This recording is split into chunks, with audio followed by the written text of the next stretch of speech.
Me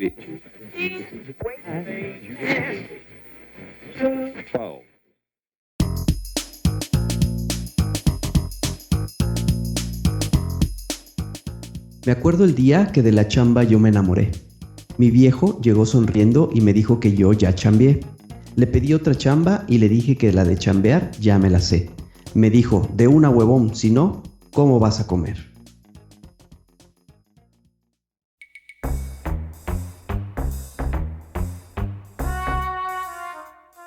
La cacería de historias continúa y no dejaremos escapar ninguna. Solo necesitamos encontrar a quien esté dispuesto a compartirlas. Justo estaba viendo estos detalles cuando se dio cuenta de algo más perturbador. Solo podía ver de su cintura para arriba. No tenían piernas. Nunca había experimentado esa sensación. Literalmente, el estadio entero retumbaba bajo nuestros pies. Una vez más, comenzó a sonar el teléfono. No quería contestar, pero el sonido me estaba volviendo loco. Por si fuera poco, en el horizonte, un rayo azota la cima de la montaña, justo en la dirección hacia donde nos dirigimos, haciendo temblar la tierra bajo nuestros pies. Soy Pablo. Yo, Miguel. Y juntos somos Cazadores de Historias.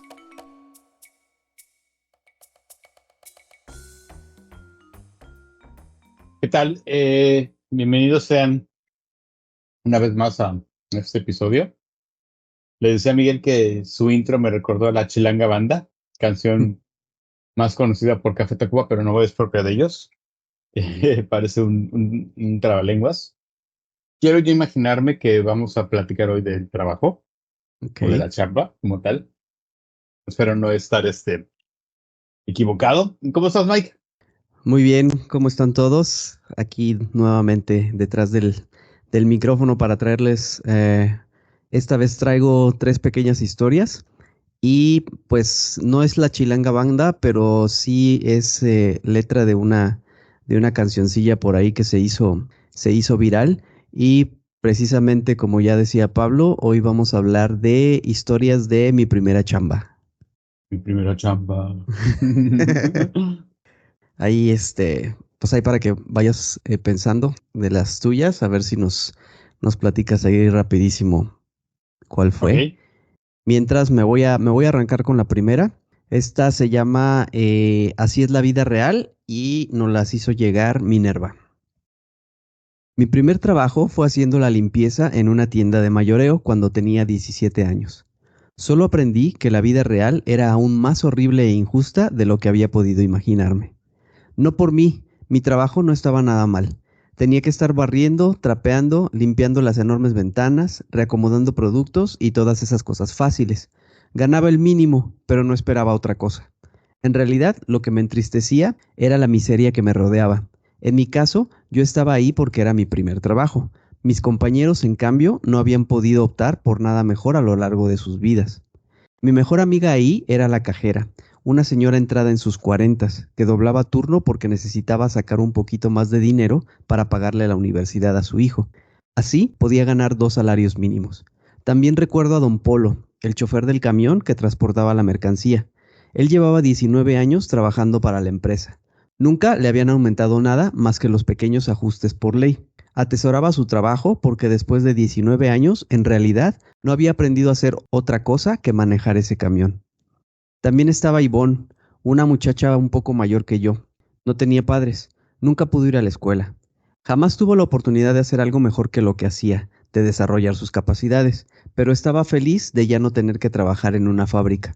Recuerdo al promotor, un chico llamado Dixon y uno de mis mejores amigos. Él era hondureño, indocumentado, afroamericano, por si hacía falta lidiar con algo más de racismo. Dormía en un cuarto al final del estacionamiento de la tienda. No solo no le alcanzaba para un alquiler digno, sino que directamente nadie le alquilaba nada. Por último, recuerdo a don Rubén, un señor de unos 70 años. Él trabajaba 2 jornadas empacando la mercancía de los clientes y llevándoselas al auto, pues vivía de la propina, aunque ya no podía cargar casi nada de tan tullidas que tenía las articulaciones. Después estaban los que ganaban más. Nuestro jefe directo, el gerente de piso, era un jovencito apenas mayor que yo, de unos 20 años. Ni siquiera había hecho la universidad. Alguien lo puso ahí, de palanca. El muchacho ganaba unas 3 o 4 veces más que todos nosotros. No era el mejor que ninguno de mis compañeros. Sus manos nunca se habían manchado de cloro. Nunca había tenido que manejar un camión de ciudad a ciudad todos los días. Nunca había tenido que vivir en un cobertizo. Pero para el sistema, él como persona valía 4 veces más que cada uno de nosotros. El gerente de zona, por su parte, no pasaba de los 25 años. Otro jovencito recién graduado de yo no sé qué carrera. Un niño bien, al que nunca le faltó nada y que nunca pasó necesidades en la vida.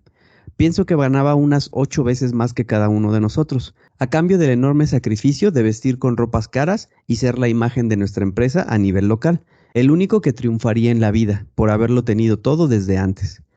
Él nos hablaba como si fuéramos peones, despreciables. Si algo en nuestra apariencia no le gustaba, nos devolvía a la casa con majaderías. Y cuando estaba de buenas, nos vendía el cuento de que éramos grandes elementos para la empresa. Cuando a nosotros nos valía un soberano cacahuate su condenada empresa. Todos estábamos ocupados tratando de sobrevivir con lo mínimo que nos pagaban.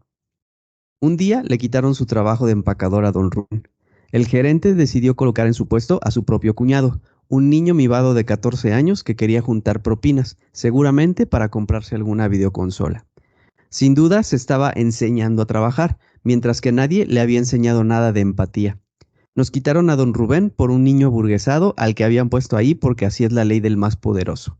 Porque personas como don Rubén no valen absolutamente nada para el sistema. Y luego recordaba una y otra vez el discurso de la meritocracia. Todos podemos ser algo en la vida, solo es cosa de luchar por ello. Y me ponía a pensar en nuestros jefes, niños que siempre tuvieron el camino llano para poder mandar sobre las personas que les allanaron el camino. Porque para estar donde estaban ellos, alguien tenía que hacer el trabajo sucio, alguien que no valía nada.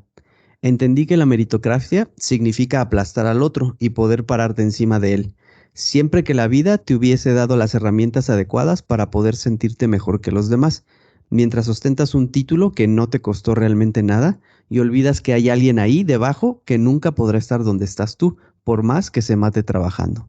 Hace 8 años que dejé ese trabajo. Quizá nuestro gerente de zona sea ahora un ejecutivo con diplomas en su pared. Quizá don Polo siga ganando el mismo salario mínimo, ahora con 28 años de antigüedad, manejando ese camión. Quizá don Rubén no tenga para vivir y requiera seguir empacando mercancía en algún otro lado para comer algo. No sé qué aprendí en mi primer trabajo. Humildad, no, porque esa la tengo desde casa. Respeto por la autoridad, tampoco, porque esos muchachos no me inspiraban respeto. Y fortalecimiento de mis habilidades, menos. Pero conocí a varios de mis mejores amigos, los de abajo. Esos con frecuencia son mis amistades, los que no dudaban en compartir su ración de comida si lo veían necesario, los que siempre están ahí porque entienden lo que es importante. Porque para esas cosas no se necesitan estudios que les hagan alzarse el cuello, solo se necesita entender un poco de la vida real. Fíjate que aquí hay muchísimas cosas de las que les podíamos platicar. Digo, como menciona lo de la famosa meritocracia de todos podemos llegar a hacer algo y demás, cuando durante mucho tiempo nos vendieron esa idea, ¿no? De que trabajando arduamente ibas a poder llegar a hacer lo que tú quisieras, pero Ujú. en la misma vida te das cuenta que no. O sea, muchísimos casos, pues, depende más de con quién estés, quién está encima de ti, quién tiene mejor relación, quién tiene mejor palanca, etcétera, etcétera, ¿no? Y aunque tú tengas los mejores estudios, la mejor preparación o la mejor disponibilidad, pues muchas veces pues está por encima de ti el hijo del dueño, Sí. el amigo del dueño, el hijo del amigo del dueño, etcétera, etcétera, ¿no? En lo personal, hasta eso he tenido muchísima suerte de contar con trabajos donde no lo veo tan de primera mano, pero sí sé de muchos casos donde el solo hecho de tener una mejor relación a lo mejor con la persona que toma las decisiones ciega a tomar la mejor decisión para la empresa y demás, ¿no? Pero bueno, eso es el tema de la meritocracia, ¿no? Y de lo que me llamó mucho la atención de otras cosas que también es cuando empiezas tú a trabajar, de las primeras chambas, como es este episodio como tal, empiezas tú a relacionarte con gente muy diferente a la cual estás tú acostumbrado, fuera de tu círculo familiar o fuera de tu círculo de amistades o incluso fuera de la escuela. Porque generalmente siempre te llevas con la gente acorde a tu edad, acorde a tu posición económica y demás. Cuando ya entras a un mundo laboral donde empiezas a conocer a la mayoría de la gente, te empiezas a relacionar con gente y luego se puede llegar a ser mejor amigo de la señora de contabilidad que tiene 50 años y tú tienes 20. Dices, ¿qué Sí. relación puedo llegar a tener yo de 20 años con una persona de 50, no? Pero empiezas a crear vínculos de compañerismo, de amistad y demás con gente muy diferente a la que tú estás acostumbrado a trabajar, ¿no? Mi primer trabajo como tal, yo empecé a trabajar muy joven por mi cuenta, creo que era menor de edad todavía, y fue como promotor de tarjetas de crédito, cuando todavía se acostumbraba a tocar de puerta en puerta o de Ujú. negocio a negocio, ¿no? Ahora ya es imposible pensar en eso, al final de cuentas, pero formal como tal, yo también trabajé, por ejemplo, en el Costco, en el área de cajas y demás, y ahí sí empiezas a conocer a muchísima más gente diferente a ti, ¿no? Aunque en el caso específico, como eran trabajos enfocados a mi situación específica de ese momento donde yo necesitaba solamente poder trabajar ciertas horas al día porque todavía estaba en la universidad y demás, pues la mayoría de la gente que trabajábamos en esa área, como creo que hasta el día de hoy, es gente joven que Ujú. está cursando unos estudios, ¿no? Y pero digo, hasta cierto punto creo que debo de sentirme un poco privilegiado el no sentir a lo mejor no es tan como en el caso de esta chica tan descaradamente.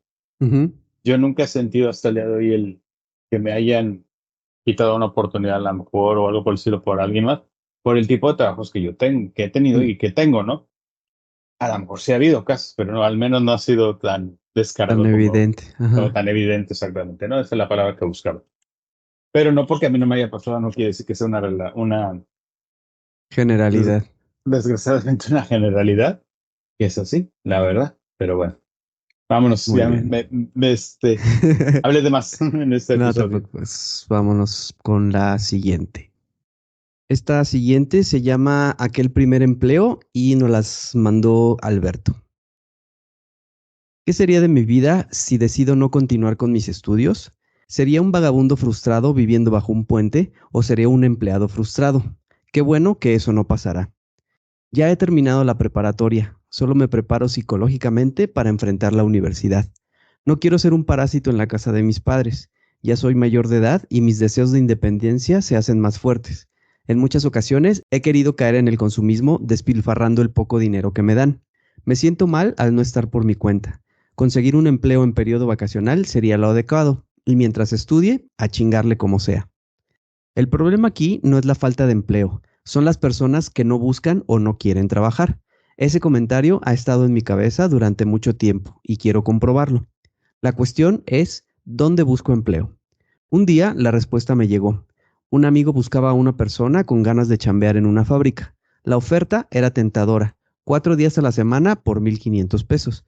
Mi interés se hizo notar. Obtuve respuestas para tomar la decisión de mover mi trasero del sofá y saber lo que es ganarse el pan. Recuerdo que un lunes me levanté temprano, me puse lo primero que encontré y fui a la famosa fábrica para solicitar el empleo. Lo que no pregunté fue el nombre. Mi cara tuvo un cambio cuando me enteré de que sería empleado de la famosa empresa de lencería Vicky Form. Para entrar, tuve que registrarme en una lista un tanto confusa y dejar mi celular. Un guardia me llevó a una oficina dentro de un ruidoso y caluroso lugar. Nunca había visto tanto hilo, cosas y máquinas. Bueno, la oficina del supervisor era pequeña, con una computadora muy vieja y bastante polvo. Una pequeña entrevista con preguntas sencillas. A pesar de eso, estaba nervioso porque era la primera vez que solicitaba un empleo. Me dijo que por no tener experiencia laboral no me podrían dar un trabajo fuerte, pero sí me lo podían dar de barrendero. Lo acepté. Trabajo es trabajo, me dije. El supervisor me dio un horario tranquilo, tercer turno, 9 de la noche a 7 de la mañana, de lunes a miércoles, y los domingos de 7 de la mañana a 7 p.m. Creo que sí era un horario tranquilo. Me dio las indicaciones para el papeleo, pero tuve problemas porque no tenía todos los papeles completos. Al final, sí me contrataron. Al enterarme de que trabajaría para esa empresa, me imaginé algo distinto. Digo, lencería sexy requiere mujeres probándose la producción y por ser barrendero tendría acceso a un deleite visual. Pobre e iluso soñador, era obvio que no era la zona para eso. Mi área de trabajo era el ruidoso y caluroso lugar donde estaba la maquinaria, todo lleno de señores. El supervisor en turno era un señor sonriente y grosero. En cada oración metía una palabrota innecesaria. Me recordó a mí. Un carácter raro, un carácter muy yo, y no supe lo que era tratar con alguien así. Cuando entré a mi turno no tenía ni idea de lo que haría, hasta que el supervisor me dio instrucciones claras apegadas a mi trabajo, pero me dijo unas cosas que me confundieron. Mira, güey, tu chamba aquí es barrer, y ya. No quiero que te metas con las máquinas. Tu chamba es sencilla y tranquila. Vas a tener un chingo de tiempo libre, así que puedes estar pendejeando. Unas horas después fue, güey, no todo el tiempo vas a estar barriendo. Tu chamba es barrer, pero aquí se hace lo que yo diga. En tus ratos libres me vienes a buscar para que te diga qué más vas a hacer. O sea, me contrataron para barrendero y el supervisor me tiende de aquí para allá haciendo cosas que no son barrer, a pesar de que cada rato los pasillos estaban llenos de desechos. No podía negarme porque él mandaba. Quien manda, paga. De 9 p.m. a 7 a.m. Esas palabras no me dejaron. Hubo ocasiones en las que quise mentarle su madre al supervisor, pero decidí no hacerlo porque podía desatar un problema. Tenía que vaciar contenedores de Neumofil a un sitio donde había una banda que llevaba todo eso a unas máquinas. Tenían que ser varias vueltas porque era lo que más sobraba. Lo molesto es que al levantarlo y meterlo al contenedor, eran pequeñísimos trozos flotando que se adherían a mi cara y cabello, mezclado con el sudor, provocando por el calor. Esto era un caos. Además, entraban a mis ojos. Además del Neumofil tenía que recoger otras sobras, barredura, estopa y vinilo. Los contenedores para esto estaban en un lugar aún más caluroso. Cuando me ponía a barrer, el supervisor decía, deja eso y ayúdame con esto. Toda la noche de pie, sin ningún descanso. El primer día llevé una botella de 1,5 litros de agua y unas galletas. El agua no me duró ni un cuarto de hora, la sed era intensa y no pude comer una sola galleta. Y claro, nunca me había quedado una noche despierto. Bueno, viendo películas sí, pero trabajando no. El mundo laboral era distinto al que me imaginaba, al menos como barrendero. El supervisor me encargó quitar material de una especie de tubos. Tenía que hacerlo con una navaja. Cuando comencé era sencillo. Me cansé y vio que lo estaba haciendo despacio. Enséñame tus manos, me dijo. No, mi chavo, no tienes manos de hombre. ¿Sabes cómo se llaman estos? Añadió enseñándome las suyas. Callos. ¿Sabes a qué edad empecé a trabajar en una fábrica? A los 14 y a los 16 ya era supervisor. Por algo me contrataron de barrendero, por la inexperiencia. Se suponía que solo iba a barrer y recoger basura. Creí que mi primer empleo sería un poco más sencillo. Pobre e iluso muchacho. Al final, te digo, volviendo al comentario que dije hace rato, ¿no? Mucha gente es contratada para alguna cuestión y terminas haciendo esa y 20 cuestiones más por un sueldo, ¿no? Digo, es ponerte la camiseta. Sí. Tan trillada esa frase, ¿no? El día de hoy. Muy usada durante mucho tiempo, pero ahora ya creo que tiene una connotación hasta cierto punto negativa, ¿no? El de ponerte la camiseta y también si hay algo que creo que sí ha estado un poco mejorando, cambiando, es la forma en que como país hemos estado viendo, sobre todo las nuevas generaciones, el trabajo, ¿no? Mucha gente critica a las nuevas generaciones de que no tienen estabilidad, que se cambian de trabajo y demás. A la primera y confían mucho, yo creo que en la juventud, porque todos lo hicimos en su Sí. momento. Pero es cierto que también han estado cambiando muchas cosas que antes estaban no bien vistas, que lo hicieran. Por ejemplo, ¿cuántas veces no entras a un trabajo donde dice, tienes hora de entrada, pero no tienes hora de salida? Hoy por hoy, muchas empresas ya es imposible que contraten eso, porque al final todos tenemos una vida después del trabajo. Nadie quiere pasarse 12 horas del día trabajando para que nada más un día a la semana descanses y termines tan cansado que ni siquiera tengas oportunidad de descansar, por así decirlo. Sí. Y son cosas que a lo mejor van estado cambiando. Al final de cuentas, yo recuerdo que mi primer trabajo formal, después de la universidad, ya de graduado, entré a trabajar a la extinta, ya no existe esta compañía, Kraft, la de los alimentos empacados, ¿no? Entré cubriendo una incapacidad. Desde un principio me fue muy claro que a lo mejor iba a ser nada más una eventualidad. o si iba a haber alguna probabilidad, probablemente podría haberme quedado en la empresa. Entonces, me fue una buena oportunidad. El que en ese entonces era mi jefe, era de la vieja escuela, de los que, como te decía hace rato, te decía, tienes horario de entrada, pero no horario de salida. Pero al ser una empresa transnacional, empezaban ya a haber cambios en ese entonces, que al día de hoy ya son normales, pero en ese entonces no lo eran. Tan es así que a los repartidores o vendedores de ruta les daban ya, comenzaba a usarse el teléfono celular como medio de comunicación. De hecho, una de mis funciones era enviar mensajes de texto para los repartidores de vendedores de ruta, pero ya les daban una computadora portátil para que su trabajo lo empezaran a hacer desde su casa, porque les decía la empresa, tienes, después de cierta hora, ya no los puedes tener ahí. Si todo el día los tuviste en ruta y luego tienen que presentarte El los reporte. reportes, los tenían ahí, entonces a esta persona le daba un coraje, o sea, veías el coraje, porque él era de los que llegaban a las 9 de la mañana y se iba de su casa a las 10 11 de la noche, porque así había estado acostumbrado toda su vida a trabajar. Y perdón con la palabra, le zurraba, le cagaba que la empresa obligara que ya no nos pudiera tener ahí. Ajá. Sabías el coraje y así, y te lo decía. Estaba la pinche ¿verdad? Insultaba y decía que eso, no vamos a llegar a nada con esto, porque la gente tiene que estar aquí trabajando, yo no puedo estar viendo si están en su casa, ya sabes, ¿no? Sí. Entonces dice, wow, o sea, qué padre que ya la empresa empiece a mandar a esa gente a su casa, porque decía, yo no quiero que esta gente esté todo el día aquí, tiene que estar con su familia, tiene que estar allá, que los reportes me los manden desde sus casas o al día siguiente y Claro. demás. Entonces, eso era algo que hoy por hoy, a lo mejor en las empresas de servicios es muy difícil todavía que se llegue a eso, pero sí ya no es tan fácil que encuentres o gente que esté dispuesta tan fácil a tener eso, Ujú. o a lo mejor, no lo sé, o sea, pero creo que sí es uno de los cambios que está bien que se haga. Al final de cuentas, México es de los países que más horas se pasan en el trabajo y somos de los Trabajando. menos productivos, Ujú. al final de cuentas, ¿no? Ya ves que hay muchos países donde ya se están implementando jornadas laborales de 4 días, jornadas laborales de menos horas y demás para incrementar la productividad. Creo que estamos todavía muy lejos de llegar a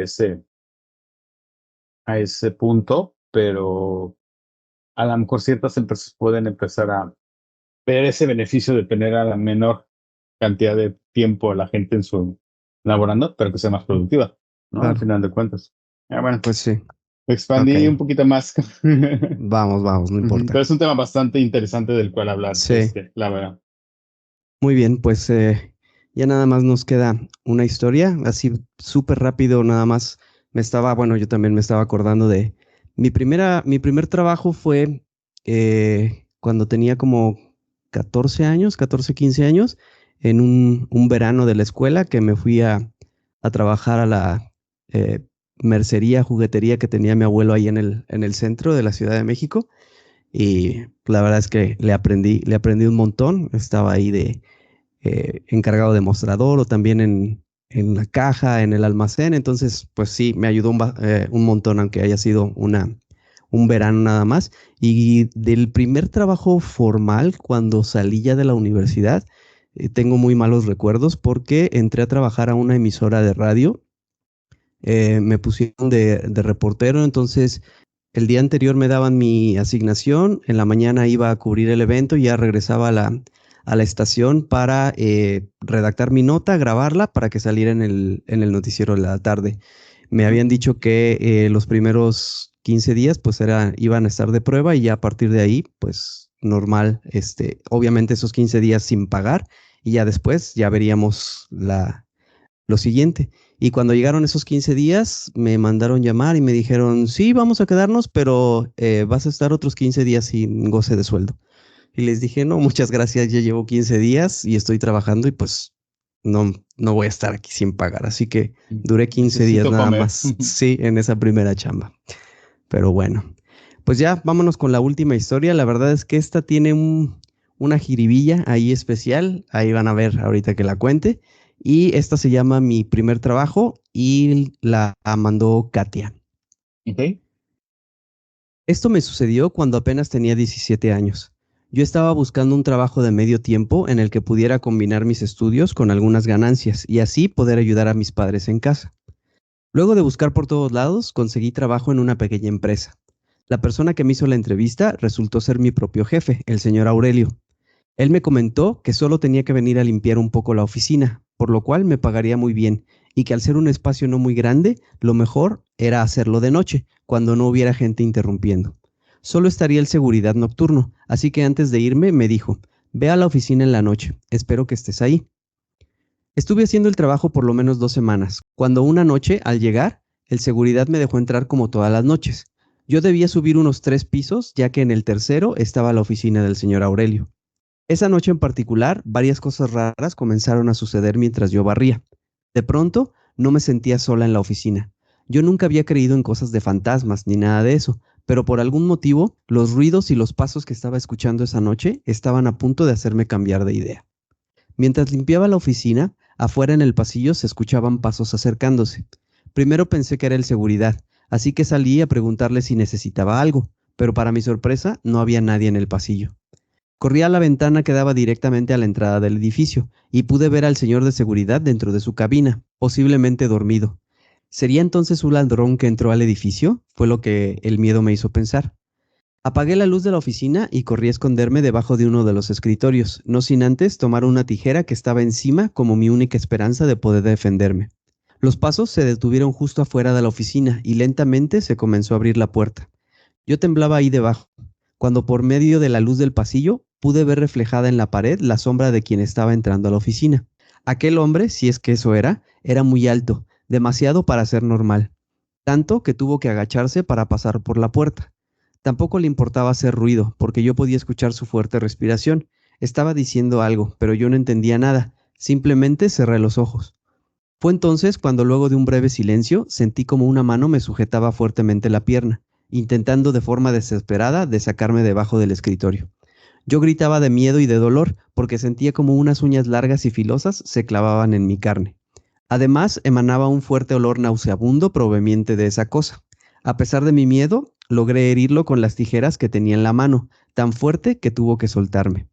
En ese momento aproveché para salir corriendo de la oficina y del edificio. Mi pierna sangraba mucho, pero pude ir hasta donde estaba el seguridad, gritando y pidiéndole ayuda. Sin embargo, él no podía hacer nada por mí. Su garganta estaba desgarrada, así que no paré de correr hasta llegar a mi casa, donde mis padres me llevaron al hospital. Al día siguiente no me presenté a trabajar y tampoco había podido localizar a mi jefe, pero supongo que se debe de haber enterado de todo al encontrar al seguridad muerto. Sin embargo, yo no escuché sirenas ni noticias de lo sucedido, lo cual me pareció bastante extraño. Ya era de noche cuando yo, con mi pierna vendada y acostada en mi cuarto, escucho que mi madre toca la puerta para decirme que abajo estaba un hombre que decía ser mi jefe, buscándome para ver cómo seguía. Bajé enseguida para saludarlo y preguntarle cómo estaba todo después de lo que había pasado. Él estaba parado en la puerta de entrada con sus manos atrás de la espalda y sonriéndome, solo me dijo que esperaba que sanara pronto, porque me quería de vuelta en la oficina. Antes de despedirse, me dio la mano y se fue caminando lentamente. Fue entonces cuando un terror inexplicable invadió mi cuerpo, porque pude ver que su otra mano estaba herida y vendada, justo como si algo muy filoso la hubiera cortado. Mis piernas no podían moverse por más que yo quisiera caminar y cerrar la puerta. Él simplemente se volteó nuevamente y me dijo, te espero en la oficina, aún no hemos terminado. Por supuesto, nunca más regresé, pero nunca he podido sacarme sus palabras de la cabeza. Un jefe asesino. Sí, tiene una jiribilla, como dices. Esa historia está buena para, no, para una recopilación de historias de terror o por el estilo. Sí, Está buena, ¿eh? Está buena, muy sí. buena la Me historia. pareció interesante para cerrar el episodio. Muy diferente. Pues Pues bueno, ahí están las historias de mi primera chamba. Ahí esperamos que nos dejen sus comentarios y cuéntenos alguna de sus historias, tal vez para poder armar un nuevo episodio. pues sí, la verdad es que no todos pueden tener el privilegio de decir que les ha ido muy bien en los trabajos, como tú me mencionaste en el tuyo.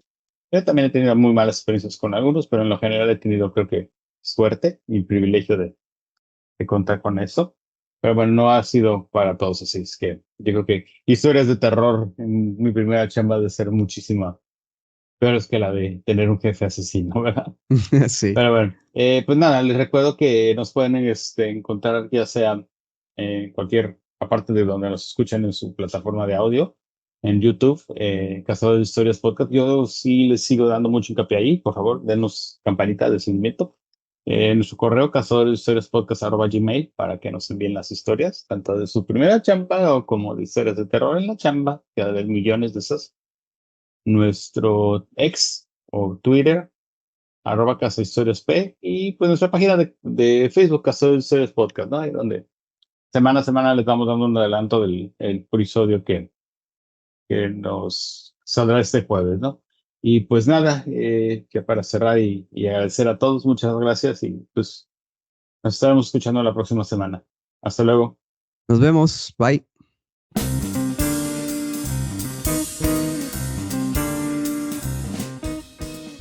Porque la vida es una colección interminable de historias y todos tenemos una que contar, esto es Cazadores de Historias, el podcast.